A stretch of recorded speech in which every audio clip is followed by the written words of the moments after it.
This call is now being recorded.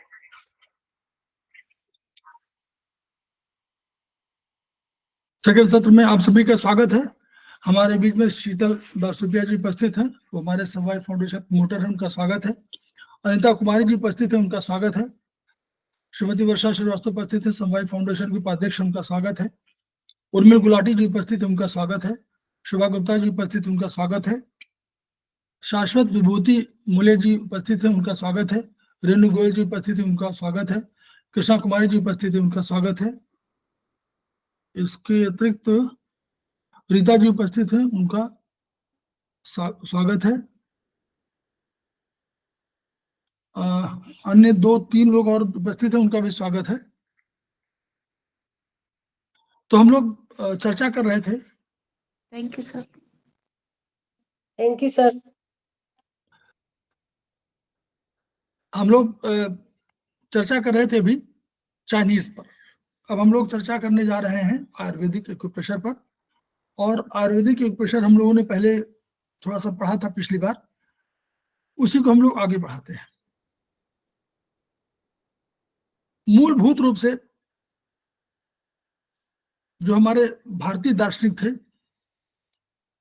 वो पंच तत्वों पर बात कर रहे थे। पंच तत्वों की बात चाइनीज ने भी कही थी, लेकिन जो पाश्चात्य था, यूनानी दर्शन था, उसमें 4 तत्वों की बात थी। उसमें आकाश नहीं था, वायु अग्नि जल पृथ्वी था। तो माना था कि ये 400 ईसा पूर्व के आसपास की बात है। ये माना गया था कि वायु अग्नि जल पृथ्वी, इनसे समस्त प्रगति की, समस्त ब्रह्मांड की समस्त वस्तुओं का निर्माण हुआ है। चाइनीज ने माना था 300 BC के आसपास कि काष्ठ, अग्नि, पृथ्वी, मेटल और जल से ब्रह्मांड के समस्त वस्तुओं का निर्माण हुआ है। और प्रकृति इन्हीं वस्तुओं के, पदार्थों के सम्मिश्रण में जो आपका योगदान हुआ है, आपके शरीर में आया है, उससे आपकी प्रकृति निर्धारित होती है। भारतीय दर्शन ने माना नहीं। उन्होंने कहा कि 5 तत्वों से बना हुआ है और 5 तत्व हमारे डिफरेंट है, आकाश, वायु, अग्नि, जल, पृथ्वी। इसके अलावा 5, चरक संहिता में 4 और डिस्कशन में 5 ये कहा गया कि काल, दिशा, मन, आत्मा और तम, ये 5 ऐसे पराभौतिक द्रव्य हैं जिनका भी शरीर के निर्माण में योगदान है। इनके बिना शरीर चलता नहीं है। तो शरीर को माना था कि शरीर दोनों तरह के पदार्थों, भौतिक और पराभौतिक पदार्थों के मिश्रण से बना हुआ है, और आपकी प्रकृति इन्हीं पर निर्धारित करती है। तो हम लोग आगे बढ़ते हैं। कल हम लोगों ने काफी पढ़ा था, आज हम लोग और आगे बढ़ते हैं।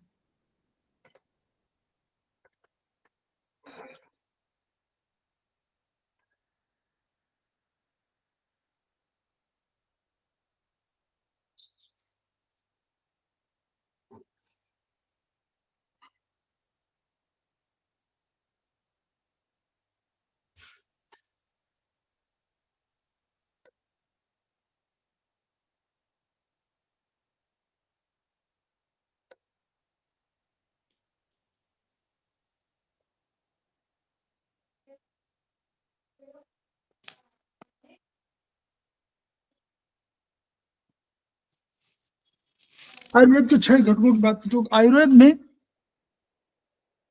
में 3 का संख्या महत्वपूर्ण है, त्रिसूत्र। फिर 5 का अंक बहुत महत्वपूर्ण है, उनका पंच महाभूत। फिर 10 का अंक बहुत महत्वपूर्ण है, या 9 का अंक महत्वपूर्ण कह लीजिए। 10 का अंक काल, दिशा, मन, आत्मा, उत्तम। फिर 6 घटक की बात कर रहे थे। तो ये 3, 5, 6 भी आया, 6 घटक आए। तो 6 घटकों में पहला द्रव्य, दूसरा कर्म, तीसरा गुण, चौथा सामान्य विशेष और 5वां समवाय। तो सामान्य विशेष 5 हो गए, 2 मतलब द्रव्य, गुण, कर्म 3 ये हो गए, सामान्य चौथा, 5वां विशेष, और फिर आया समवाय। तो हम लोगों ने कर्म तक शायद पढ़ा था। कर्म पढ़ा था, जी सर। फिर हम लोगों ने गुण पढ़ रहे थे हम लोग। तो गुण जो है, गुण के लिए समवायु तो निश्चेष्टा कारण गुण, मतलब ये भी इसी गुण के कारण ही द्रव्य की पहचान है। सार्था गुरुवादयो बुद्धि प्रयत्नांता परादेह अगुणा प्रोक्ता प्रयत्नादि कर्म चेषित मुच्यते। ये श्लोक, मूल श्लोक ये है, जो आपको आगे चरक वन में मिलेगा। तो अब समवाय का अर्थ क्या है ये हम लोग समझ लें, फिर हम लोग इस पर चर्चा करेंगे बाद में। समवाय पे पहले देख लें समवाय, तो ताकि आपको समवाय भाव क्या है, फिर आप लोगों को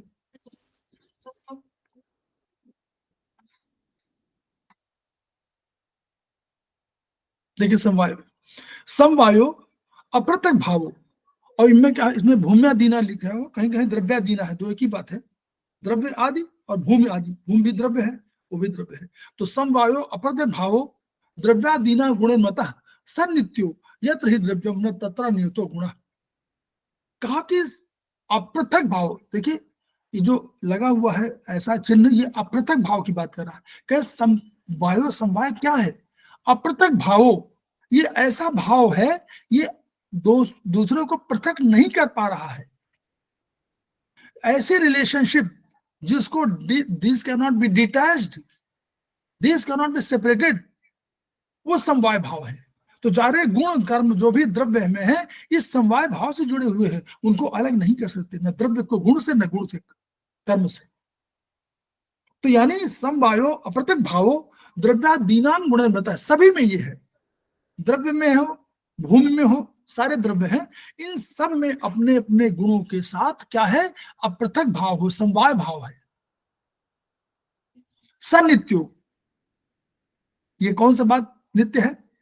यह समवाय, नित्य माने निरंतर, कल भी था, आज भी, कल भी रहेगा।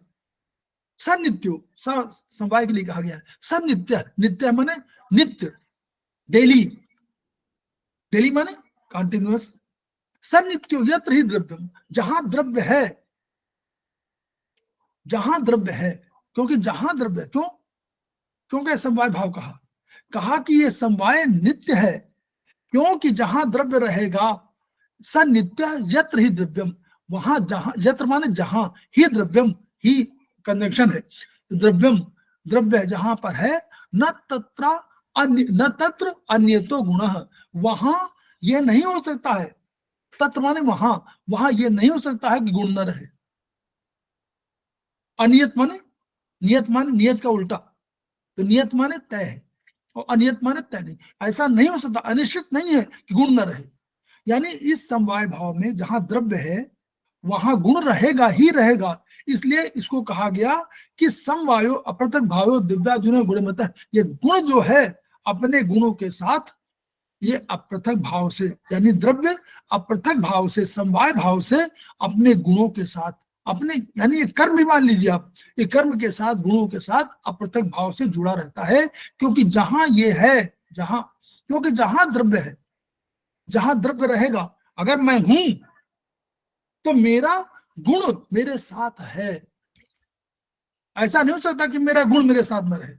जो भी मेरा गुण है, जो भी आप गुण कहें, अवगुण कहें, जो भी कहें, जो मेरा गुण है, मेरा अवगुण है, वो समवाय भाव से मेरे द्रव्य में, मेरे शरीर के अंदर छिपा हुआ है। क्लियर? इसमें पूछना पूछ लीजिए। इसी द्रव्य में गुण भी है, इसी में कर्म भी है, और निश्चयतः तू कारण है गुणम, गुण कारण है, इसी वजह से द्रव्य की पहचान है। और कर्म चेष्टित मुचते, कर्म की वजह से कोई चेष्टा, कोई एक्टिविटी होती है, वो कर्म की वजह से होती है। और कर्म कोई अपेक्षा नहीं करता आपसे, संयोग और विभाग में वो कारण है। सेपरेट जब होंगे तो वही है, और जुड़ेंगे तो भी वही कारण है। और ऐसा भी नहीं हो सकता है कि आप उसको ऑर्डर दें तब वो काम करे, नो, वो अपने आप काम करता है। उसी तरह इस समवाय भाव से, ये समवाय भाव बहुत बढ़िया, ये समवाय भाव जो इतना बढ़िया शब्द है कि यह केवल ये ऐसा रिलेशनशिप है जिसको आप डिटैच नहीं कर सकते, जिसको सेपरेट नहीं कर सकते। उसका तमाम एग्जाम्पल दिए हैं, आप एग्जाम्पल पढ़िएगा। आकाश द्रव्य है, कर्म अप्रतिघात है, गुण शब्द है। कर्म गुण दोनों का समवायी कारण भी, समवायी कारण, करण नहीं, देखिएगा, समवायी कारण, करण नहीं, समवायी कारण माने रीजन। इस रिलेशनशिप में बांधने वाला कारण भी यही द्रव्य है, इस द्रव्य की वजह से बंधे हुए सब, ठीक है। ऐसे सब में द्रव्य भी है, जल भी है, सब कुछ है, काल है, सब जो जिसका है। यानी अगर आपने इस गुण को पृथक कर दिया तो समवाय कारण हुआ नहीं, तो द्रव्य नहीं रहेगा, या तो द्रव्य नहीं रहेगा या गुण नहीं रहेगा। अगर द्रव्य नष्ट तो गुण नष्ट, द्रव्य नष्ट तो गुण और कर्म दोनों नष्ट। तो जब चिकित्सा में कभी यूज करेंगे हम लोग तो क्या करेंगे, कभी हम द्रव्य को, द्रव्य एज ए होल, द्रव्य को घटाएंगे या बढ़ाएंगे, कभी उसके गुण को घटाएंगे या बढ़ाएंगे, कभी उसके कर्म को घटाएंगे बढ़ाएंगे। ये फायदा होगा। क्यों? द्रव्य भी तो है, गुण भी है, कर्म भी है, तो गुण भी घटा सकते हैं, कर्म भी घटा सकते हैं। अब वो आगे पढ़ेंगे गुण कर्म क्या है, तो इसलिए ये बताना जरूरी था। ये समवाय जानने के, तो समवाय माने ऐसा रिलेशनशिप जिसको आप अलग न कर सकते हो। हम लोगों ने यहीं से लिया है, अपना समवाय फाउंडेशन यहीं से लिया है।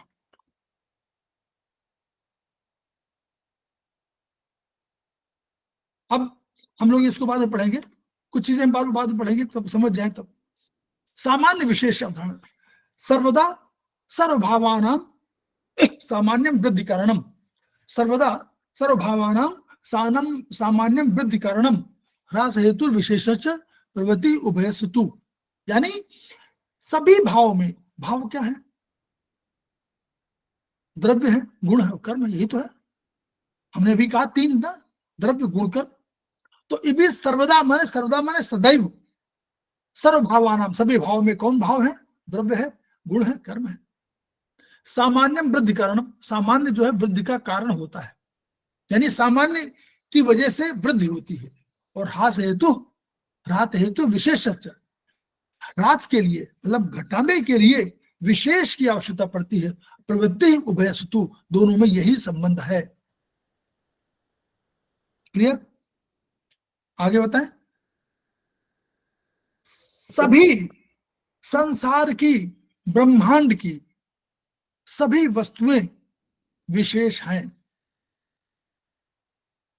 कोई सामान्य नहीं है। आगे पढ़िए, मैं आगे बता रहा हूं, आगे पढ़िए। सामान्य मेकत्व कर्म, सामान्य क्या है, एकत्व कर्म करता है, एक करता है। ये शब्द थोड़ा गलत है, मेकत्व होना चाहिए। सामान्य मेकत्व कर्म, सामान्यम एकत्व, एकत्व माने एक करता है। सामान्यम एकत्व कर्म विशेषस्तु पृथक, पृथकत्व कृत, पृथकत्व करता है। तुल्यार्था ही सामान्य विशेषतो विपर्य है। अगर सामान्य है तो तुल्यार्था, तुल्य समानता के लिए सामान्य है, और विशेष के लिए विपर्य माने विपरीत करना हो तो विशेष का यूज करते हैं, मतलब उसके अपोजिट करना हो तो विशेष की जरूरत पड़ती है। अब इससे थोड़ा थोड़ा बता रहे हैं, अवधारणा बता दे फिर आपको। अवधारणा यह कि संसार की, ब्रह्मांड की प्रत्येक वस्तु का, क्यों, क्योंकि उस द्रव्य में गुण और कर्म पृथक पृथक हैं। द्रव्य में कौन रहता है, गुण और कर्म।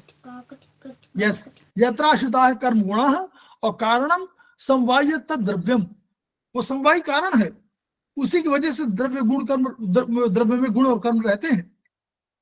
तो यानी अगर द्रव्य और गुण और कर्म दो के मिल नहीं सकते, कभी नहीं ऐसा हो सकता कि द्रव्य में गुण और कर्म मिल जाए। इसलिए हर आदमी, हर वस्तु, हर घटना बिल्कुल डिफरेंट है। कुछ भी कह लीजिए, कोई सामान्य, अगर मॉडर्न साइंस की बात, भाषा में बात करें तो भी नहीं हो, वहां भी कहते हैं टाइम में स्पेस। तो अगर स्पेस है तो स्पेस में स्थिति डबल है, अलग है, और टाइम भी अलग है। आपने इस समय पर तुलना किया तो दोनों का स्पेस में स्थिति अलग है, और अगर डिफरेंट टाइम में किया तो डिफरेंट टाइम में अलग हो गई। तो यानी कोई पदार्थ, अगर मैं यहां हूं और मेरे तरह का कोई आदमी सामने खड़ा हुआ तो भी बराबर नहीं है, क्योंकि मैं तो सामान्य, मैं यहां हूं वहां है। तो इसलिए पहली बात ये, लेकिन इस अवधारणा से ये हुआ कि क्या संसार की चीजों को हम पैमाना नहीं बना सकते, नाप नहीं सकते। इसलिए एक विचार की उत्पत्ति हुई, उस विचार का नाम था सामान्य। कुछ तो होगा, कॉमन होगा, चार पैरों में चल रहा होगा, दो पैरों में कोई चल रहा होगा, हम अलग कर देंगे, चार पैरों को अलग कर देंगे, दो पैरों को अलग कर देंगे। शरीर के स्ट्रक्चर में कोई परिवर्तन होगा, हम एक परिवर्तन का एक तरह अलग कर देंगे, एक को अलग कर देंगे, एक को नर कह देंगे, एक को मादा कह देंगे। पेड़ों में कोई परिवर्तन होगा, एक पेड़ का पत्तियां इस तरह की होंगी, एक पत्तियां इस तरह होंगी, हम उनको अलग कर देंगे। ये सामान्य अवधारणा पर सामान्य एक तरह कर देंगे। पांच पुरुष तो पांच छठवां आएगा तो छठवां पुरुष हो जाएगा, तो हमारे पांच की जगह छह हो जाएगी। तो हम समानता के सिद्धांत के आधार पर हमने सामान्य की बात की कि हम विशेष सब है, लेकिन कुछ समानता है, उन समानता के आधार पर उनको हम लोग calculation point of view, continuity, भाई पूरे ब्रह्मांड की करोड़ों वस्तुएं हैं, उनको हमने कहा कि भाई पांच वस्तुओं में हम विभाजित करते हैं। मॉडर्न साइंस में हमने कह दिया, हमने वहां कहा कि ऑक्सीजन है, वहां हमने कहा कार्बन है, वहां हमने कहा हाइड्रोजन है, वहां हमने कहा नाइट्रोजन है, वहां हमने कहा मेटल है। इन भागों में बांट दिया, वहां पांच तत्व ले लिया। हमने कहा यहाँ आकाश है, वायु है, अग्नि, जल, पृथ्वी। ऐसा तो है नहीं कि केवल इतने ही तत्व है, लेकिन इन अनेक तत्वों को हमने ब्रह्मांड की पांच वस्तुओं में विभाजित किया और कहा कि प्रत्येक वस्तु, ब्रह्मांड की प्रत्येक वस्तु इन पांच वस्तुओं के आपसी संयोग का परिणाम है। इन्हीं का संयोग करेंगे तो डिफरेंट हो जाएगी। कोई भी पदार्थ हो यही होंगे, उसमें आकाश होगा, वायु होगी, अग्नि होगी, जल होगी, पृथ्वी होगी। वहां चाइना कह रहे हैं तो वहां कहें कास्ट होगी, वहां पृथ्वी होगी, वहां जल होगा, वहां मेटल होगा, वहां आपका पृथ्वी होगी। सब जगह कहा, वहां जहां भी वहां कहा, वहां आकाश को, वायु, अग्नि, जल, पृथ्वी। तो जो नेचर डिसाइड हो रहा है, किसी में अग्नि अधिक होगी, किसी में पृथ्वी अधिक होगी, किसी में वायु अधिक होगी, लेकिन इन्हीं का परिणाम। वैसे हमने कह दिया कि सामान्य है, जो एक तरह के हैं वो पुरुष, जो एक तरह के वो नारियां, जो एक तरह के वो जो दो पैरों में चल रहे हैं वो मानव, जो चार पैरों में चल रहे हैं वो जानवर, पशु, कोई उड़ रहे हैं वो पक्षी। ऐसे हम लोगों ने संख्या को बांट दिया। जब उनमें अलग करना हुआ तो हमने कह दिया कि भाई जब करना है तो हमने कह दिया कि ये यहाँ के निवासी, वहां के निवासी। तो सामान्य और विशेष ये एक रिलेटिव अवधारणा के रूप में डेवलप हुई कि सभी विशेष हैं, लेकिन हमको सामान्य बनाने के लिए करें। तो अगर गेहूं के, अब देखिए, गेहूं के ढेर में गेहूं मिला देंगे तो सामान्य हो जाएगा, वो मिल जाएगा। लेकिन अगर विशेष कोई डाल देंगे तो उससे आप दोनों को भिन्न कर सकते हैं। तो इसलिए ये सेंटेंस आया कि विशेष के लिए विपर्य अलग करना हो, यहां ह्रास है। तो अगर आप में सर्दी लगी है, अब देखिए इसका कंसेप्ट, सर्दी आपको लगी है तो सर्दी एक तत्व है, एक स्थिति है। तो आप और ठंडा पानी पी लीजिए, आप और कोल्ड ड्रिंक पी लीजिए, तो उसमें क्या होगा, सामान्यम वृद्धि कारणम, सर्दी में सर्द चीज को मिला देंगे तो वृद्धि का कारण हो जाएगी, वृद्धि हो जाएगी, बढ़ जाएगी। और अगर ह्रास करना हो, यानी सर्दी को घटाना हो, तो आपको विशेष वस्तु लानी पड़ेगी। तो सर्दी के अगेंस्ट में गर्मी ले आइए, तो गर्म चाय पी लीजिए तो आपकी सर्दी दूर भाग जाएगी। टहलना जाइए, मतलब वहां ओढ़ लीजिए, कंबल ओढ़ लीजिए, रजाई ओढ़ लीजिए, तो आपको गर्मी लगेगी तो आपकी सर्दी भगेगी। तो ये यहाँ पर इस चिकित्सा में यूटिलाइजेशन यहाँ पर है, वो सब इसी का पूरा वो है, उसी में अवधारणा तमाम है। अब जब हम तमाम कंसेप्ट है, जैसे हम कहेंगे कि पूरा ब्रह्मांड तो ब्रह्मांड से कहेंगे पृथ्वी, तो ब्रह्मांड तो सामान्य हुआ, पृथ्वी विशेष हो गई। हम पृथ्वी की बात कर रहे हैं, विशेष बात कर रहे हैं। पृथ्वी में जब हम बात करें तो हम कहेंगे कि पृथ्वी तो सामान्य, लेकिन इंडिया विशेष। फिर हम इंडिया की बात करें तो इंडिया में कहेंगे इंडिया तो सामान्य, उत्तर प्रदेश विशेष। फिर उत्तर प्रदेश में बात करें तो हम कहेंगे कि इलाहाबाद जो है हमारा सामान्य, वो विशेष, और इंडिया जो है सामान्य, उत्तर प्रदेश सामान्य। फिर इलाहाबाद में किसी नगर की बात करें तो कहेंगे ये नगर हमारा जो है, ये मोहल्ला हमारा विशेष और इलाहाबाद सामान्य। तो ये अवधारणाएं इसलिए रिलेटिव होकर के, और आगे ये केवल इसलिए था कि आप कोई पैमाना, कोई कैलकुलेशन कर सके, तो उसी लिए वो सिद्धांत आया कि अगर सामान्य में सामान्य मिला देंगे तो वो वृद्धि हो जाएगी, और सामान्य में अगर विशेष मिला देंगे तो वो ह्रास का कारण बनेगा, यानी वो चीज घटेगी। ये सामान्य और विशेष की अवधारणा है, ठीक है। यही अवधारणा है, इसको आप लोग किसी रूप पढ़े, लेकिन समझना ऐसे ही है कि ये समझना है कि ब्रह्मांड की समस्त करोड़ों वस्तुओं को 5 द्रव्यों में बांट दिया गया, और 5 द्रव्यों में बांटने के बाद भी हम लोगों को ये लगा कि इन्हीं के आधार पर ही पूरे संसार का रचना हो सकती है ब्रह्मांड की, उनका परसेंटेज अलग हो सकता है। फिर सामान्य में रीजन आया कि सभी विशेष हैं, क्योंकि सब में गुण कर्म विशेष हैं, तो सब विशेष हैं। लेकिन अगर कोई अवधारणा बनाए कि हम इसको कैलकुलेशन कैसे करें, कैसे काउंटिंग करें, तो उनके लिए सहज बनाने के लिए सामान्य अवधारणा आई कि जो जिसमें कुछ कॉमन हो उनको सामान्य। यहां से ये कंसेप्ट आया। वही सब पूरा वही, ये पूरा राइटअप है, और आप इसको पढ़िएगा, है यही, ठीक है। Okay sir. जी, अब देखिए इसको यहाँ कहा उन्होंने, उपचार के दृष्टि से, आगे मैंने पढ़ा नहीं है, उपचार के दृष्टि से सामान्य रूप से हम आंखों का उपचार उंगली संख्या 3 पर करते हैं, ठीक है। लेकिन बाईं आंख का उपचार उंगली संख्या 3 पर, और दाहिनी आंख का उपचार उंगली संख्या 4 पर करते हैं। ये वाला नोट कर लीजिए, क्योंकि आगे चल के ये बहुत याद देगा। ये सामान्य हमारा, ये उंगली सामान्य, ठीक, क्योंकि हमको उपचार इसे भी करना है। लेकिन बाईं आंख का जो उपचार 3 पर करेंगे और दाहिने का उपचार 4 पर करेंगे, तो ये क्या होगा, ये विशिष्ट के उपचार के रूप में आएगा। तो बस जो सामान्य है वो दूसरी परिस्थिति में भिन्न हो जाएगा, विशिष्ट हो जाएगा, बस यही अंतर है और कुछ नहीं। इसमें हम लोग यूज करते हैं कहीं कहीं, आप देखिएगा। अब आया ये उसके गुणों की बात। पहले सामान्य गुण की बात हम लोग करें। सामान्य 10 गुण हैं, ठीक है, इनको उन्होंने क्लासिफाई भी कर दिया अलग से।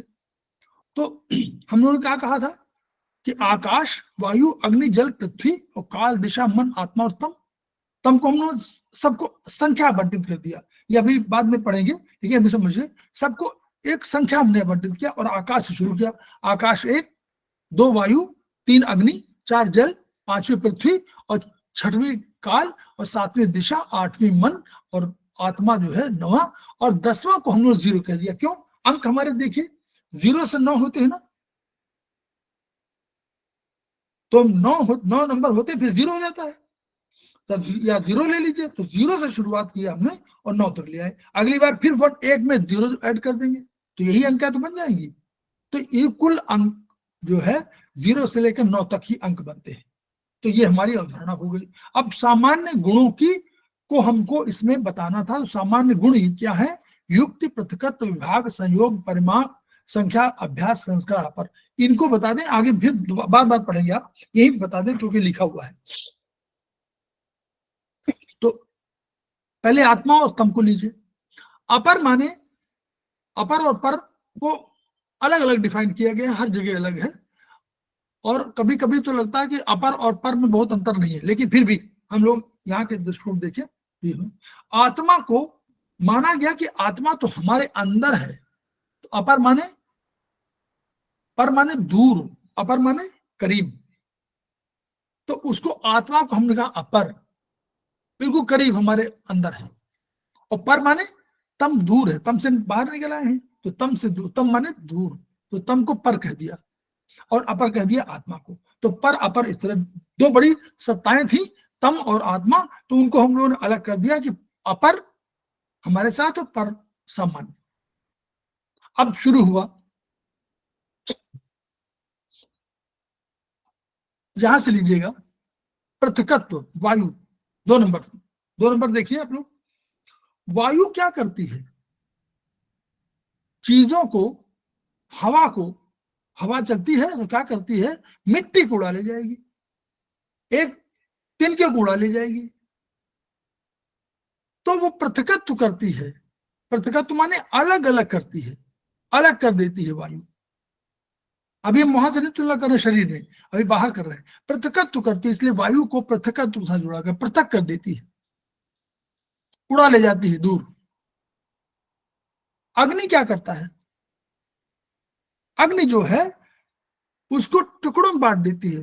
शरीर में मेटाबॉलिज्म होता है, उसको विभाग, विभाग माने विभाग का अर्थ इस तरह के, इसको पृथकत्व करिए। पृथकत्व का अर्थ ये हुआ कि जहां पर दो तरह की अवधारणाएं हूं, एक हमको सार हो और एक असार हो। सार सार को गहिल है और थोथा दे उड़ाए, साधु ऐसा चाहिए जैसा शुभ सुभाए। सार सार को गह रहे और थोथा दे उड़ाए, तो वही थोथा माने जो आपका उपयोगी है उसको अलग करना और अनुपयोगी को अलग करना, ये पृथकत्व है। विभाग क्या है, विभाग माने, उदाहरण दे रहा हूं, जैसे आप कोई दवा लेने जाएं और आपको एक पुड़िया में मिल जाए 200 ग्राम, और कोई वैद्य जी कहें कि इसको आप 10 पुड़िया बना लीजिएगा और 10 पुड़िया को एक एक पुड़िया आप सवेरे शाम को खाइएगा, तो आप आएंगे घर में और 10 पुड़िया बनाएंगे। तो दवा तो वही है, दवा में गुण वही है, दोनों, ये भी पहला भी पुड़िया उपयोगी है, दूसरा भी उपयोगी है, लेकिन इसको हम लोगों ने विभाग कर दिया, इसको हम लोगों ने एक को 10 भागों में बांट दिया, ये विभाग है। संयोग, दो चीजों का मिलन संयोग है, तो जल के साथ जोड़ा गया, अग्नि के साथ वहां विभाग को जोड़ा गया, क्योंकि अग्नि यही काम कर रही थी, वायु ब्रेक कर रहा था, वायु के कारण जो है सही चीजें हो रही, आगे नेचर पढ़ेंगे, वायु के कारण पृथकत्व हो रहा था, जो बाहर मूवमेंट हो रहा है वायु के जैसे हो रहा है, और उसने आपको अच्छे को बुरे को अलग कर दिया। अग्नि ने क्या किया, आपको परिमार्जित किया, परिष्कृत किया और उसको विभागों में बांट दिया, ब्रेक कर दिया, कैटेबलिज्म किया विभाग ने। और जल ने क्या किया, जल ने मिला दिया। कैसे मिलाया, बिना जल के कोई इमारत बन सकती है, नहीं बन सकती। पत्थर को मिलाया, सीमेंट को मिलाया, तो जल का ये नेचर हो गया कि संयोग कर देता है, मिला देता है। जल की वजह से प्रेम होता है। पृथ्वी को आप माप सकते हैं, परिमाप, उसकी पैमाना है, उसकी इतनी लंबाई, इतनी चौड़ाई है, इतनी उसका आयतन है, तो ये क्षेत्रफल है, ये सब पृथ्वी के परिमाप की जुड़ा। काल की अवधारणा क्या है, संख्या पर आधारित है। 12 ऋतुएं हैं, है ना, कहते हमारे 6 ऋतुएं हैं, हम कहते 12 महीने हैं, हम कहते 365 दिन है। ये जो हमारा कंसेप्ट आया वो संख्या के आधार पर हुए काल। काल की अवधारणा क्या होती है, ऐसे तो होती है कि ऋतु बदल रही है, सर्दी आ गई, गर्मी आ गई, बारिश हो गई, तो ये अवधारणा संख्या। दिशा, अभ्यास, दिशा के माध्यम से अभ्यास। और हम एक रास्ते में चले जाए, आप कभी इसको उदाहरण देखिए, बैलों को जो गाड़ियों में चलते हैं, तो 2 बैलों को जोड़ दीजिए और जिस रास्ते पर वो आज 10 बार जा चुके होंगे, अगली बार बोलिए भी नहीं, उनको चुपचाप चलने दीजिए, तो और रास्ता केवल देख लें कि भाई यहां से जाना है, फिर वो उसी गंतव्य पर पहुंच जाएंगे जहां पर वो 10 बार जा चुके हैं, क्योंकि दिशा की वजह से उनको अभ्यास हो गया, चले उसी में, उनको मालूम है, तो ये अभ्यास को जोड़ा गया। संस्कार, अभ्यास के बाद करत करत अभ्यास के जड़मत हो सुजान। तो संस्कार मतलब अभ्यास करने के साथ साथ क्या होता है, जब अभ्यास आप एक चीज करते हैं, आप एक चीज लगातार करते रहते हैं, तो आपको कई अपने गुणों में परिवर्तन दिखता है और आप कई अन्य गुणों को आत्मसात करते हैं, वो संस्कार है। अब बचा एक, तो 10 सामान्य गुण थे, उसमें आकाश को युक्ति के साथ जोड़ दिया गया। युक्ति के साथ क्यों जोड़ा गया, ये नहीं क्योंकि 10 सामान्य गुण बताया गया था चरक संहिता में, इसलिए आकाश के साथ उसको जोड़ दिया गया। अंतिम बचा था, इसका बहुत एक्सप्लेनेशन मेरे पास नहीं है, मैं बिल्कुल बहुत इस पर वहीं अधिक बात करूंगा। तो अब हम लोग और आते हैं, ये वाला पहले गुण कहीं लिखा हुआ है,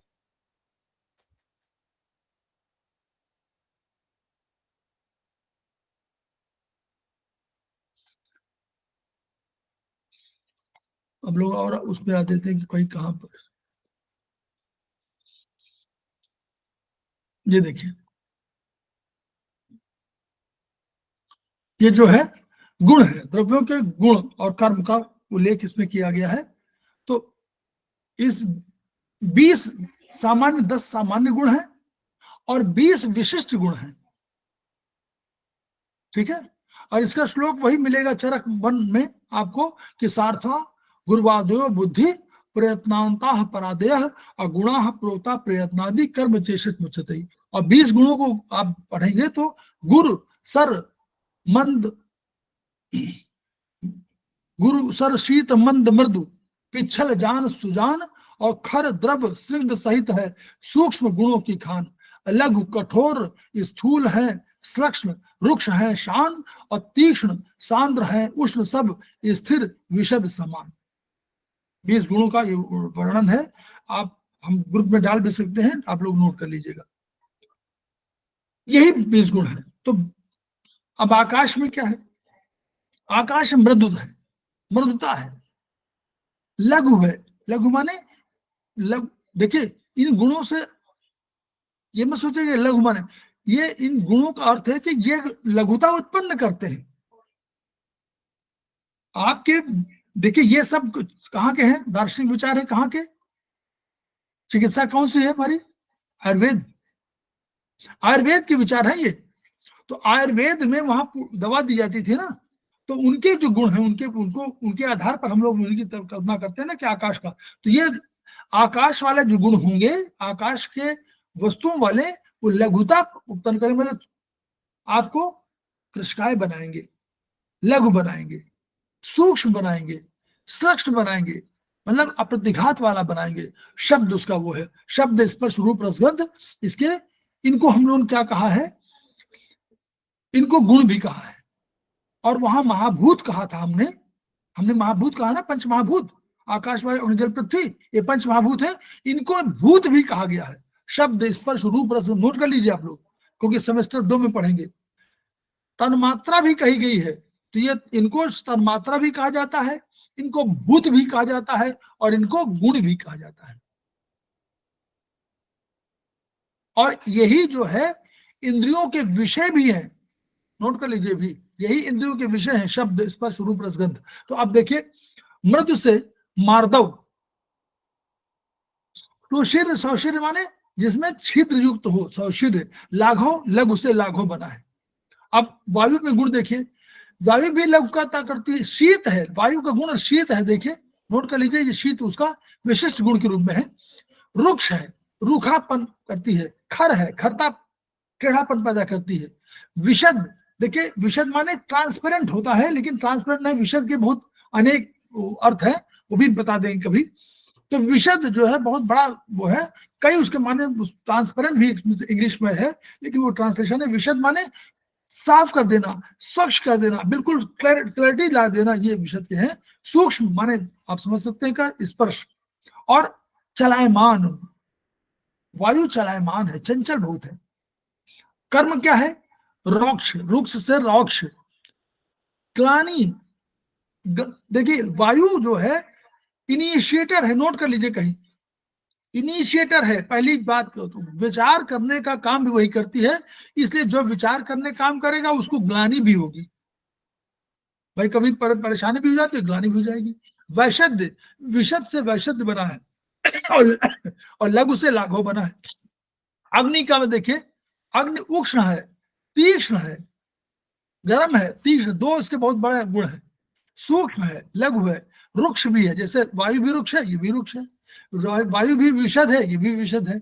और रूप इसका वो है, रूप जो है इसकी तन्मात्रा है। और देखिए इसका कर्म क्या है, दाह, पाक, प्रभा, प्रकाश, वर्ण। आपके चेहरे की कांति इसी अग्नि की वजह से है, प्रभा आपके शरीर का वर्ण इसी की वजह से है, आपके चेहरे पर जो प्रकाश है वो है इसी वजह से है।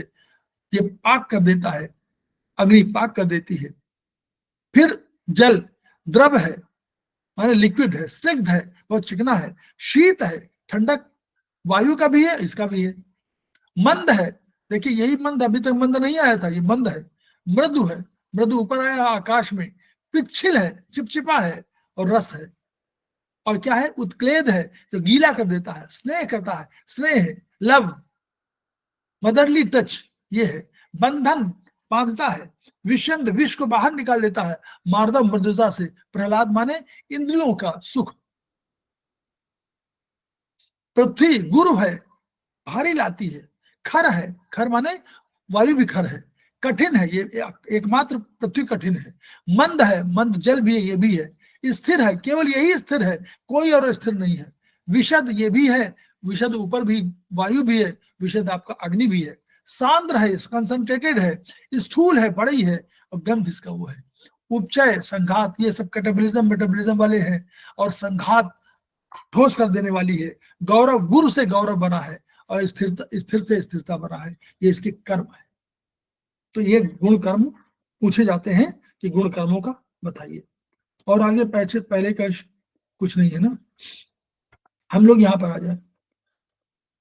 अभी हम लोग कर सकते हैं इसको, हम लोग को 9 सर अभी समय है। अभी तो हम लोग हैं, अभी तो हम लोग 10 तक बैठना है ना सर बस ठीक। जी सर। बस हम लोग इसको कर लेते हैं, क्योंकि ये जो है आप लोगों को ये बता दें तो बहुत बढ़िया। फिर आपका सामान्य विशेष हो गया। अब आपको ये अवधारणा त्रिसूत्र बहुत बढ़िया है, ये इसको पढ़ लीजिए। तो इसी को समझना हम लोगों को। और हम लोगों ने पढ़ा था ना, त्रिसूत्र हेतु लिंगौषध ज्ञानम स्वस्थातुरपरायणम त्रिसूत्रम शाश्वतम पुण्यम बोधेयम पितामह। पितामह ब्रह्मा ने जाना था, साक्षात जाना था, कहीं स्टडी नहीं किया था। तो उसके 3 सूत्र है, हेतु सूत्र, लिंग सूत्र, द्रव्य औषध सूत्र। इसी को समझ लेंगे, यही से हमारा चैप्टर खत्म हो जाएगा। हेतु सूत्र, अब देखिए बीमारियों की जड़ कहां कहां होती है। तो चरक संहिता में कहा गया कि एक तो काल, दूसरा असात्म इंद्रियात संयोग, और तीसरा कहा गया बुद्धि। यही आपके दुख के कारण है। दुख के कारण में क्या होगा, या तो आपका बुद्धि काम नहीं करेगी, या तो काल, और या असात्म इंद्रिया संयोग।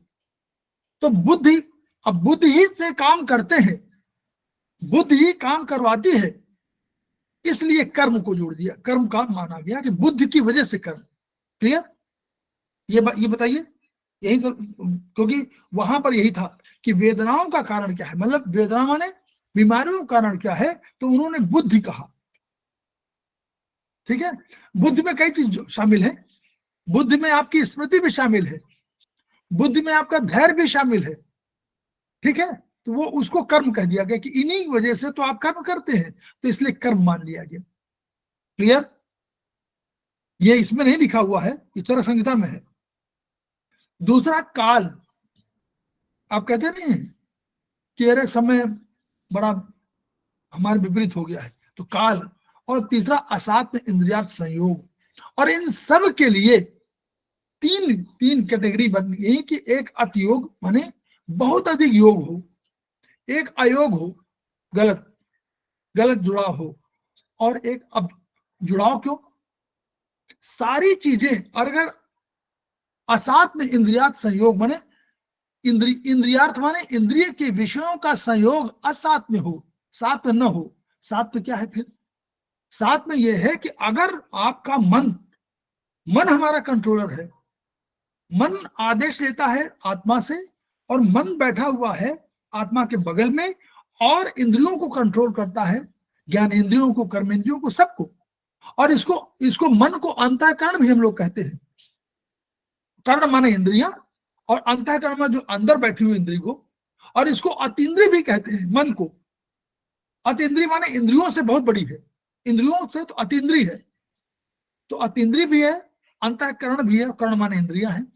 तो असात्म इंद्रिया यानी मन और इन पंच, भाई ज्ञान इंद्रियां होती पहले तो वही संपर्क करती है ना।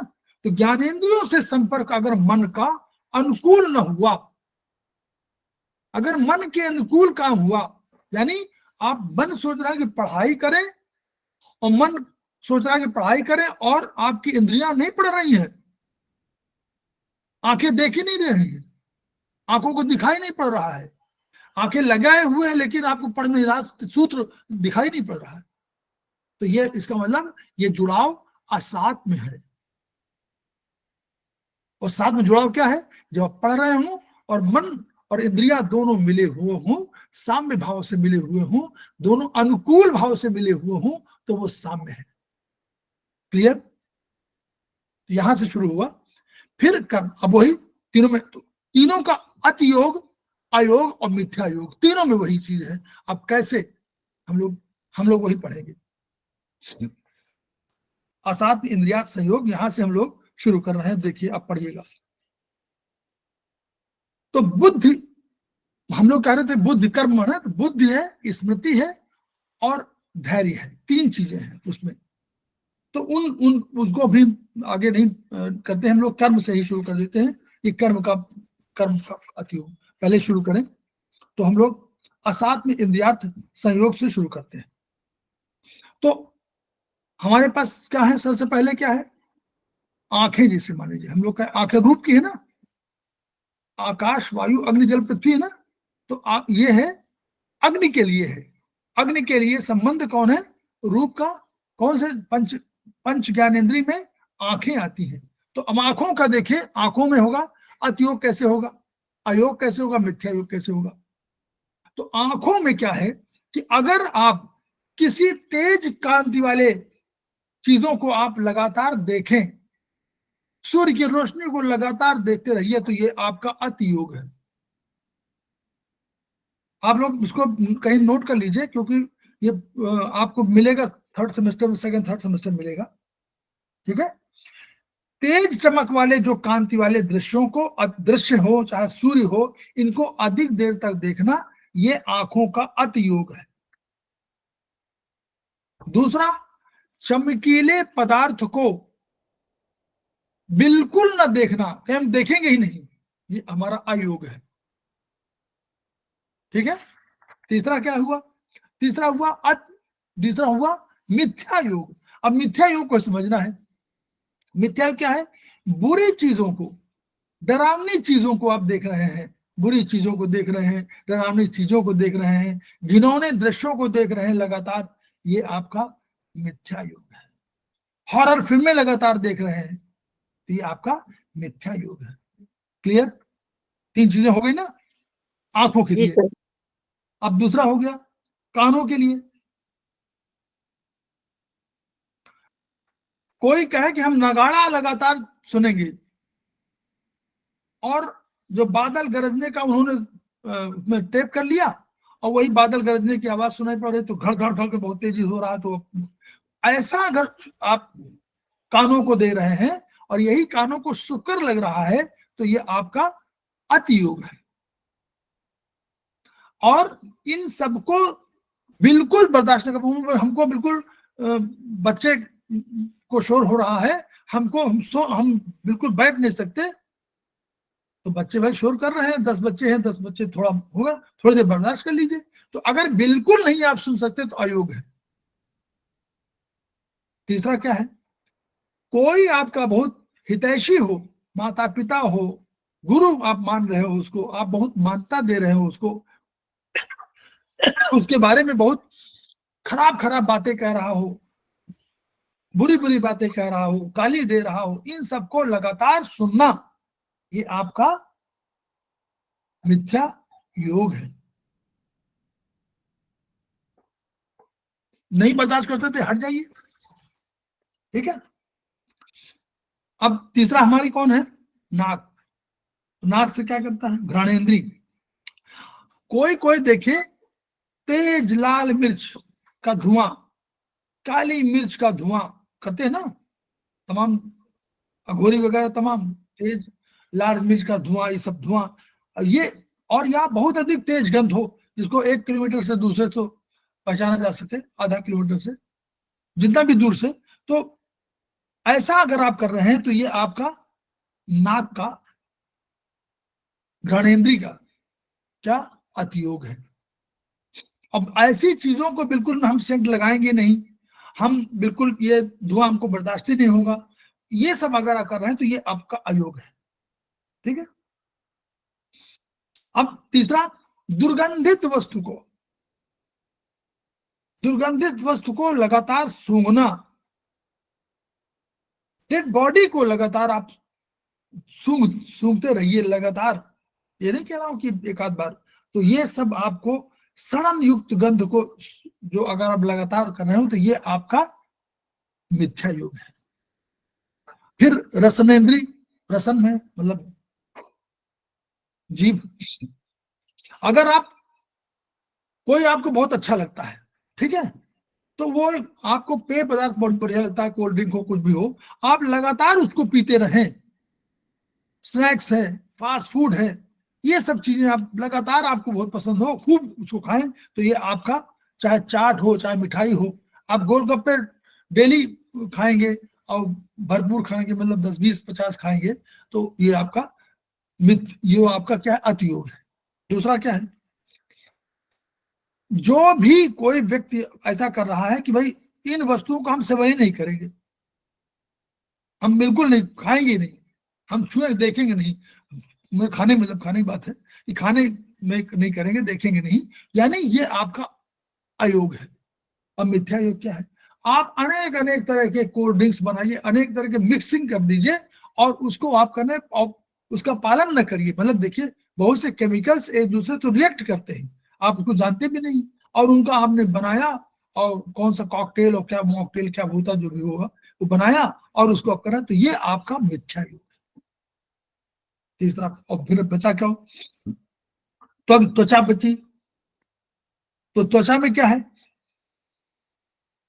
गर्मी में या सर्दी में जो भी है, बहुत ठंडा बहुत गर्म पानी से लगातार आप स्नान कर रहे हैं, आप लगातार कोई चीज है बिना उपटन लगाए हुए, डेली उपटन लगाए हुए, डेली कोई 3 तरह के 4 तरह का 4-5 घंटे आप केवल उपटन लगा रहे हैं, वो कर रहे हैं, मालिश कर रहे हैं, यही काम कर रहे हैं, ये आप डेली कर रहे हैं और इस तरह इसकी आदत आपको ऐसी हो गई है, ये आपका अति योग है। दूसरा, इनका बिल्कुल उपटन लगाएंगे ही नहीं, हम क्रीम बिल्कुल कभी नहीं यूज करेंगे, ये सब चीजें जो आपकी हैं वो आपकी अयोग है। और कोई भी शास्त्र, कोई भी मेडिसिन ये बताती हो कि ठंडा से गर्म, यहाँ पर ठंडा लग दीजिए, यहाँ गर्म कर दीजिए, इतनी देर ठंडा रखिए, उतनी देर गर्म करिए, ये तो एक नियम है। अगर इनका नियम पूर्वक, जैसे ठंडा का एक तरीका है कि ठंडक में आप गर्म पानी है थोड़ा सा अपना गर्म थोड़ा सा हो जाए, अगर इनका नियम पूर्वक सेवन नहीं कर रहे हैं तो ये आपका मिथ्या योग है। तो इस तरह आपका असात में इंद्रियात संयोग योग। अब बचा काल। काल क्या है?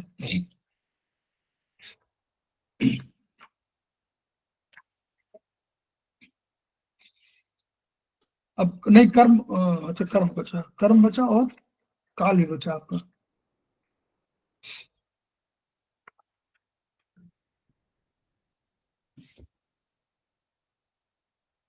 तो काल में जो अतियोग काल का भी है, जैसे उसमें काल में क्या है? काल माने टाइम।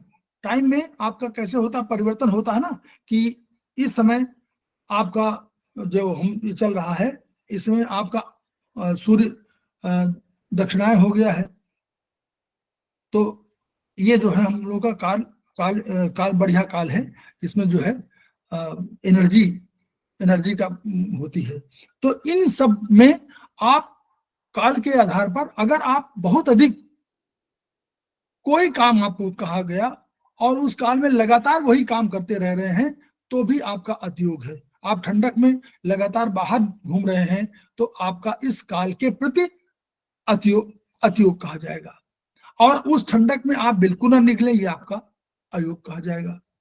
मिथ्या योग कहा जाएगा कि इसके विपरीत आचरण करना। मैं ठंडक में आप खूब ठंडे पानी से नहा लीजिए तो आप उल्टा हो जाएगा, आपको सर्दी लग जाएगी।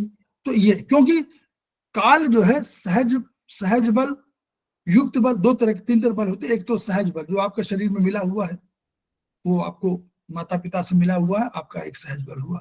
फिर हुआ काल की वजह से आपका बदल, आप यंग हैं तो आपका अधिक शक्ति है, थोड़ा एज में हुआ कम शक्ति हो गई, और बाद में आप वार्धक्य में आ गए तो एज में और कम हो गई, तो ये शक्ति का प्रदर्शन।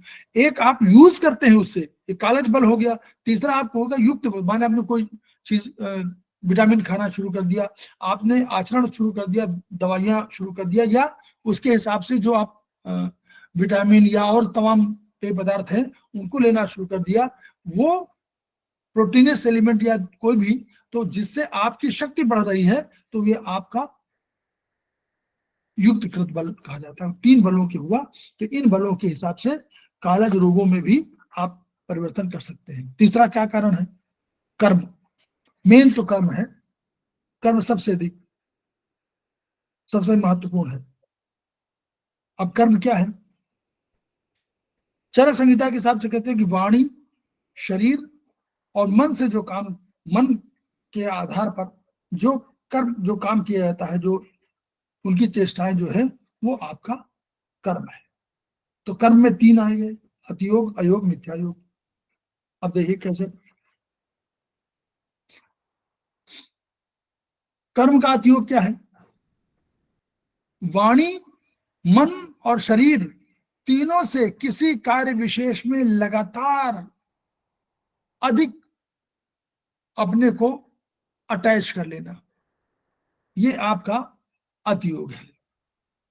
और ऐसे काम को करने पर आप निवृत्ति कर लेना, मतलब नहीं करेंगे, ये आपका अयोग है।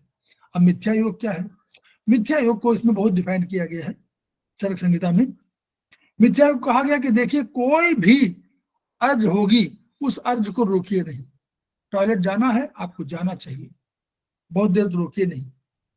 यूरिन करने जाना है, आपको जाना चाहिए। और अगर आप अपनी प्राणवायु में, आप जिसे सन्यासी हो तो बात दूसरी है, जो आप योग वाला करते हो तो आप प्राणवायु को बहुत रोक लीजिए, लेकिन अदरवाइज नॉर्मली कोई समय है उसमें प्राणवायु को रोकिए, सांस लेना छोड़ दीजिए, करिए, अनुलोम विलोम कर लीजिए, लेकिन बहुत देर तक इसको एक्सपेरिमेंटल, जो अगर नहीं आपको अनुभव है तो उसको करना ठीक नहीं है।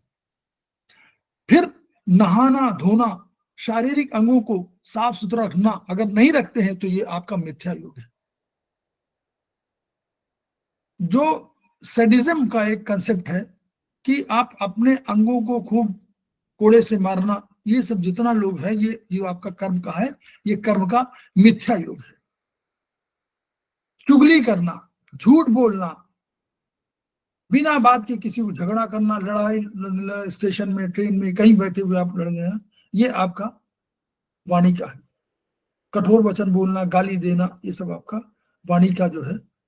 फिर क्रोध करना, लोभ, मोह, ईर्ष्या, द्वेष, ये सब करना, ये आपके मन के मिथ्या योग है। तो इस तरह ये आपका यहां पर हो गया। अब इनसे फर्क क्या पड़ता है? इनसे फर्क क्या पड़ता है? कर्म में क्या होता है, उधर काल में क्या होता है परिणाम? अगर इनका आपने नियम पूर्वक पालन नहीं किया तो आपको जरा, क्षुधा, तृषा, मतलब प्यास लगेगी, या इनमें परिवर्तन होगा, या क्षुधा में परिवर्तन होगा, या जरा, और अंत में परिणाम मृत्यु की ओर ले जाएगा। उधर प्रज्ञापराध क्या है? इस कर्म की वजह से प्रज्ञापराध हो रहा है, वो उसका अर्थ है। धी भ्रष्ट, माने धी माने धैर्य, नहीं, धी माने बुद्धि, धृति माने धैर्य, और स्मृति माने स्मृति। तो धैर्य क्या है? सबसे बड़ा धैर्य, दो, ये धैर्य है, सबसे बड़ा अंग है उसका। धैर्य ही आपको सही काम करने की प्रेरणा देता है। अगर आप किसी चीज में वेट कर ले रहे हैं तो आप समझ लीजिए कि आपने बहुत बड़ा यज्ञ कर लिया, क्योंकि समय से कुछ चीजें होती है ना, तो धैर्य कभी नहीं छोड़ना चाहिए। संकटकालीन स्थिति में भी आपको धैर्य नहीं छोड़ना है, क्योंकि अगर ये आप बढ़िया से कर्म को तीनों नहीं कर रहे हैं, अतियोग, अयोग, मिथ्यायोग नहीं कर रहे हैं, तो आपका धैर्य जो है बढ़ता जाएगा। और अगर आप इसमें इन्वॉल्व हो गए तो आपका धैर्य ही टूटने लगेगा, और धैर्य की वजह से आपको चूंकि मन चलायमान है तो मन रुकता नहीं है, उसको धैर्य से रोकना पड़ता है। तो फिर आप अनेक विषयों में, अनेक विषय माने शब्द स्पष्ट रूप से, इन्हीं में आप इन्वॉल्व हो जाएंगे, और तब आपको धृतिवश धैर्य का नाश हो जाएगा। और यही आपका प्रज्ञापराध इसलिए कहा गया कि यह आपका जन्म जिसके लिए हुआ है उसके अगेंस्ट आप काम कर रहे हैं, तो आपको बीमारियां भी तमाम हो जाएंगी। दूसरा, धी बुद्धि। बुद्धि, बुद्धि माने क्या है? बुद्धि से आप क्या तय करते हैं? बुद्धि से तय करते हैं कि हमको बुद्धि दिया तो हम विवेक का सहारा लेते हैं कि यह काम हमको करना चाहिए और यह काम नहीं करना चाहिए। तो अगर ये बुद्धि कमजोर हो गई तो आप में अहंकार भी आ जाएगा, क्योंकि बुद्धि अहंकार को रोकती है, तो अहंकार आ जाएगा, तो बुद्धि भी कमजोर हो जाएगी, आपको आगे सोचने विचारने की क्षमता कम हो जाएगी, विवेक बुद्धि कम हो जाएगी, विवेक नहीं ले पाएंगे तो नेचुरली आप जीवन में आगे नहीं बढ़ पाएंगे। और स्मृति भ्रंश। अब स्मृति भ्रंश में तो तमाम चीजें शामिल हैं। आपकी मेमोरी लॉस हो गई, आपको मालूम ही नहीं है कि इसमें कौन सा पॉइंट लगाना है, आप भूल गए। आपने कहा कि एलियो 7-9 से डेट करना है कि टोन करना है, आपने कहा H9 टोन करें कि डेट करें, है ना? यही नहीं, आपको सारी स्मृतियां, मतलब आप घर में दरवाजा बंद किया है कि नहीं बंद किया है, आपको कहा कि पढ़ने में हमको याद ही नहीं रहता है। तो ये स्मृति भ्रंश जो है इसी कर्मों की वजह से उत्पन्न होते हैं, और इनको प्रज्ञापराध कहा गया है। इनको कहा गया है कि ये अपराध सामान्य अपराध नहीं है, बल्कि यह मानव जीवन के जिसके उत्पत्ति हुई है उसके अगेंस्ट में किया गया कर्म है। ये हम लोग का हो गया। अब हम लोग का क्या रह गया? प्रज्ञापराध की सूची बता दें आपको। प्रज्ञापराध में जो बता रहे हैं कि उसकी सूची भी है। अपनी शक्ति से अधिक साहस दिखाना प्रज्ञापराध है। आप जाइए और सामने कोई सांड आ रहा है और उससे लड़ जाइए तो उठा के पटक देगा, प्रज्ञापराध है। किसी भी विषय का अधिक सेवन प्रज्ञापराध है।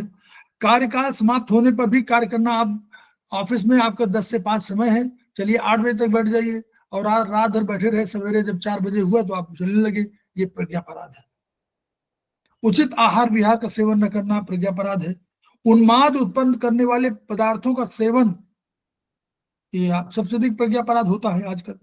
रात्र में अकारण स्मशान में घूमने लगी, ये प्रज्ञापराध है।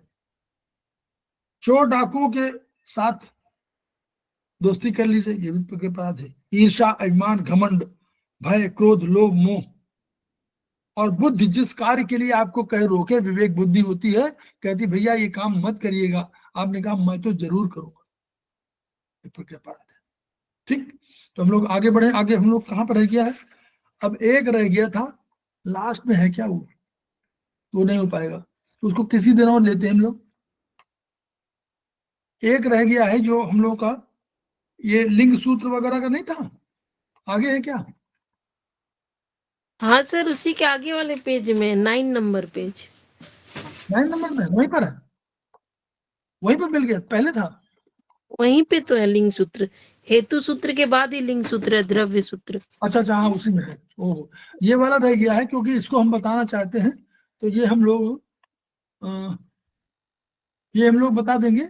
अब इसमें केवल यही पॉइंट रह गया ना, और तो नहीं रह गया कोई ना?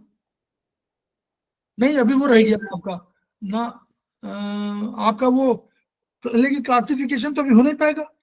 जो क्लासिफिकेशन हम लोग किया है जहां पर रखा हुआ, तो जब तक द्रव्य बताएंगे नहीं तब तक रख कहाँ पाएंगे। जी सर। वो हम लोग आगे फिर उस पर शुरू हो जाएंगे। ये 9 पेज पर है, ये है ना, हाँ ठीक है। ये वाला जो आपका है ना लिंग सूत्र और औषध सूत्र, ये वाला हम लोग जो है दोनों को अलग से कहाँ पढ़ेंगे। इसके बाद हम लोगों को खत्म है। अब हम लोगों को जाना है किस पर, 10 द्रव्यों में। बस 10 उत्पत्ति का नहीं, तो अभी तो रह गया इसी में। समवाय के बाद 10 उत्पत्ति, 10 उत्पत्ति का इसी में है। और 10 उत्पत्ति सिद्धांत तो पहले, अच्छा ठीक है कोई बात नहीं, हम लोग अभी एक चैप्टर इसमें और लेंगे। इसी चैप्टर को हम लोग पढ़ाएंगे दोबारा इस वाले को करके, और फिर आपको एक थोड़ा सा क्लासिफिकेशन कैसे और शरीर का थोड़ा स्ट्रक्चर, और फिर हम लोग आ जाएंगे सीधे आकाश, वायु, अग्नि, जल, पृथ्वी पर। तो हम लोग आज इसको समाप्त करते हैं। देखिए विषय थोड़ा सा कठिन है, लेकिन फिर भी हम लोगों को धीरे धीरे समझना है, सीखना है। जो नए लोग जुड़े हुए हैं उनको कैसा लग रहा है? सर अच्छा लग रहा है, थोड़ा हिंदी डिफरेंट वर्ड्स है, मैं गुजराती हूँ ना सर। जी जी, और लोग? अच्छा लग रहा है सर, लेकिन नया नया है तो थोड़ा बहुत।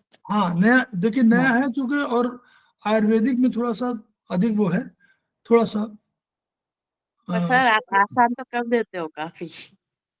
नहीं, थोड़ा सा भाई देखिए टफ तो है, इसमें कोई शक नहीं, मैं नहीं कह रहा हूँ कि भाई टफ नहीं है, लेकिन फिर भी हम लोगों को धीरे धीरे समझना है उसको। और ये शुरुआती दौर है, जो इसके कंसेप्ट है अगर थोड़ा सा आपको मालूम रहेंगे तो बाय द वे आयुर्वेदिक में चरक 1 जब पढ़ेंगे आप, तो ये चीज जो जाने रहेंगे यही चरक 1 में पढ़ाएंगे, मोर और लेस चरक 1 में आपको ये पढ़ाया जाएगा।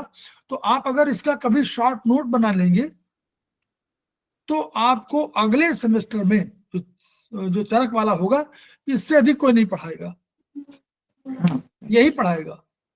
क्योंकि जो चरक 1 बेस है, हम लोग का हम तो चरक संहिता में एक आध चीजें ऐड कर रहे हैं।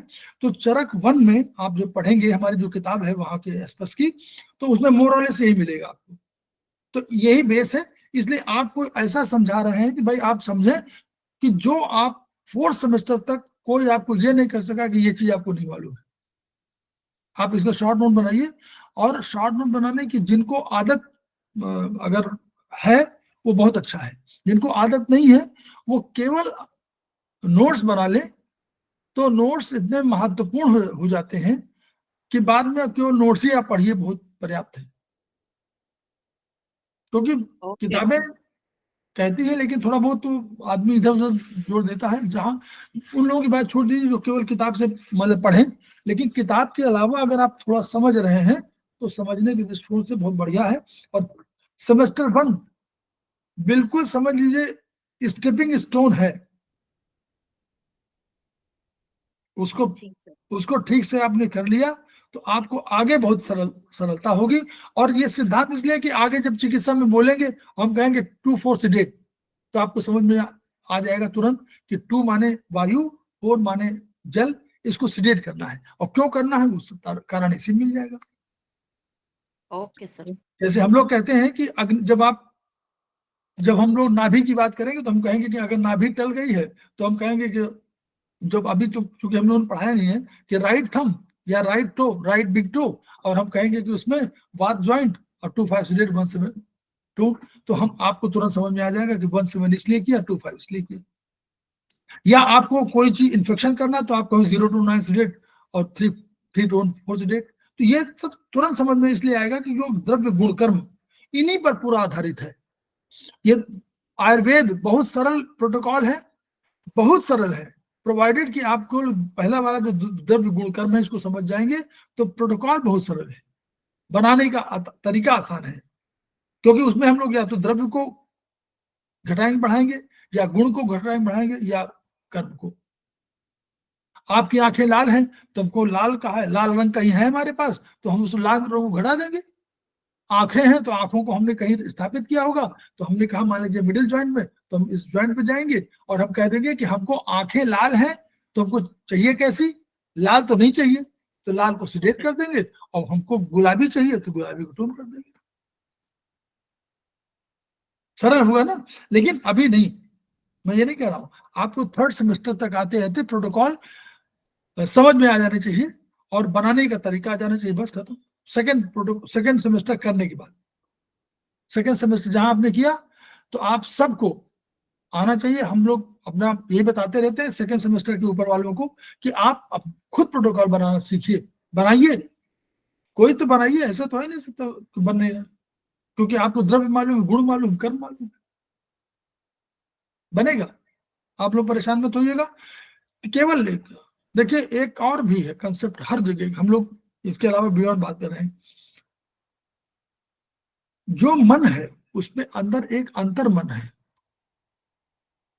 अंतर मन बहुत स्ट्रांग है, मन से अधिक स्ट्रांग है। मन कमजोर है, अंतर मन कमजोर नहीं।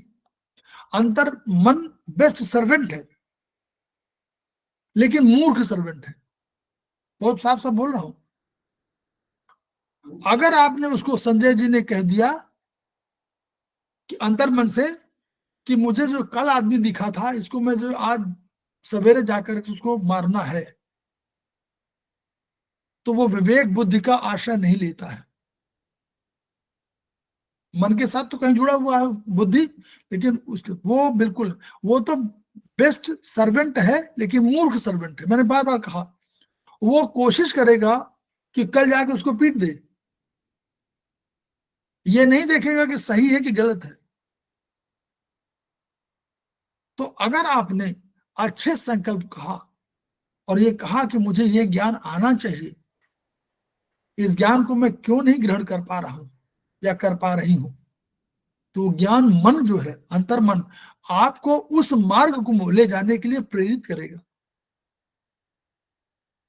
और आपको बिल्कुल वही चीज जो रामचरित मानस की चौपाई में कि जो इच्छा करिहो मन माही और प्रभु प्रसाद कुछ दुर्लभ नहीं, कोई दुर्लभ नहीं है, वो आपको आने शुरू हो जाएगी। आप करके देखिए, अंतर्मन को कहिए कि मुझे ये है, तो वो धीरे धीरे आपको ऐसा मार्ग बनाएगा। आपको चाहे आपको पढ़ने का अधिक मन करने लगेगा, चाहे आपको जो है उसको समझने का अधिक मन करने लगेगा, वो वहां पर प्रेरित करेगा। कहा तो याद ये जाता है कि किसी जंगल में, देखिए मैं ये बात तो मैंने अनुभव नहीं किया, लेकिन किताब में लिखा हुआ, कोई मैं नहीं कह रहा हूं, कि अंतर्मन को अगर आपने कह दिया किसी जंगल में हो कि मुझे पीला पत्ता देखना है, और पीला पत्ता उसमें जंगल में ना होता हो, तो भी पीला पत्ता आपको 2 दिन के अंदर दिख जाएगा। यह है अंतर्मन की ताकत। किताब है, बिल्कुल बाकायदा किताब है फॉरेन राइटर की, अंतर्मन की शक्ति, बहुत बड़ी शक्ति। तो इसलिए वो है, दैट इज देयर। जैसे हम लोग मानते हैं कि एक भाई, हम लोग कह रहे हैं ऊर्जा, सारी तो ऊर्जा की बात कर रहे हैं।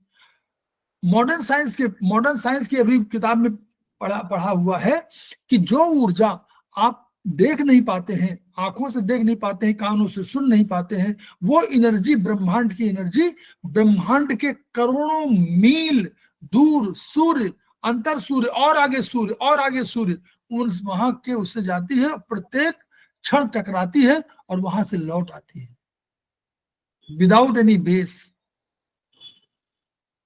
ये किताब में लिखा, मैंने नहीं कहा, किताब फोटो भी दिखा दूंगा, ये हम लोगों ने अपने पढ़ाया है, इसका लेक्चर है नहीं, उसमें एक सूत्र भाई अर्जुन, वहां किताब वो जो कह रहा है उसी किताब में बताया गया है कि डायमीटर जो है, एकू पॉइंट्स का डायमीटर 1 to 3 mm होता है।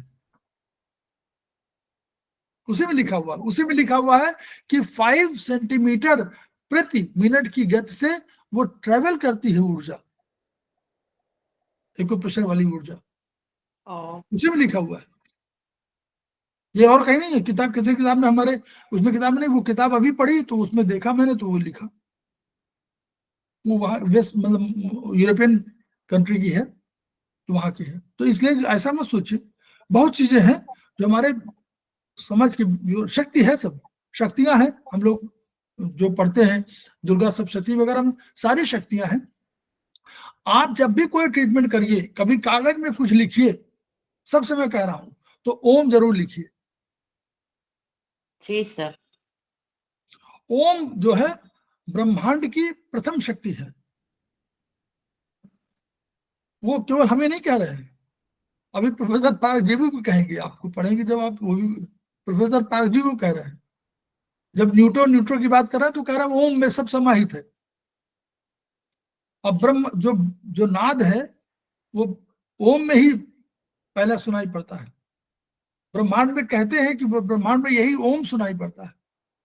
हम तो नहीं गए, नहीं होता था सुनीता विलियम्स बता दें। मैं बता रहा हूँ कि ये सब चीजें हैं, ऐसा नहीं, कल्पना नहीं है, ये रियल में एग्जिस्ट कर रही है, जिनको हम लोग अपना केवल लिटरेचर में पढ़ रहे थे कि हम लोग समझ रहे थे कि कहीं कुछ नहीं है, ऐसे बोल रहे हैं, वो सब साइंटिफिकली प्रूव हो रही है। एकु चक्रों का ये जो चक्र, हमारे जो चक्र हैं जिनके हम लोग पढ़ते हैं योग चक्र वाले में, योग चक्र का ही कंसेप्ट आया कि एक डेड बॉडी पर किया गया तो योग चक्र 9 दिनों तक सरवाइव करते हैं। योग चक्र में ऊर्जा आफ्टर डेथ, हम लोग कहां पढ़ते थे साइंस में कि 3 मिनट के अंदर ब्रेन डेथ हो जाती है, नहीं? वो कह रहा है कि नहीं, चक्रों में ऊर्जा 9 दिन तक रहती है। और हम लोग, और उसमें कहा कि मेरिडियन में ऊर्जा 40 दिन तो रहती है, 40 दिन तक, 40 डेज। ये लिखा हुआ है किताब में। वो बाय द वे किताब अभी पढ़ी गई, हम लोग ने पढ़ा उसको, फिर एक बताया सब लोगों को कि वो डॉक्टर वॉल, वो प्रोफेसर डॉक्टर वॉल के चक्कर में कि डॉक्टर वॉल को जानना, तो उसमें किताब थी on the basis of doctor wall. तो इसलिए ऐसा मत सोचे, आप मन में सोचिए जो वो हो गया रहेगा, कभी मत सोचिए, चिंता मत करिए, अच्छा सोचिए, अच्छा होगा। जी सर। चलिए, तो हम लोग अपने को इसको वीडियो को आगे बढ़ाएं, वीडियो को शेयर करें, फिर वीडियो के माध्यम से जो बातें कही गई हैं उनको भी शेयर करें, समझें, उनको अपने आत्मसात करें, मतलब हम लोग मंथन करें, दूसरे को बताएं, उससे ज्ञान आपका बढ़ेगा, ज्ञान आपका बढ़ेगा, विधा बढ़ेगी, विधा बढ़ेगी तो हमारा जो सपना है कि each one reach one, each one treat one, each one teach one, इसको सार्थकता मिलेगी। इन्हीं शब्दों के साथ हम लोग कल मिलते हैं। धन्यवाद। प्रणाम सर। नमस्ते सर, धन्यवाद। Thank you sir, thank you, नमस्कार सर, गुड नाइट।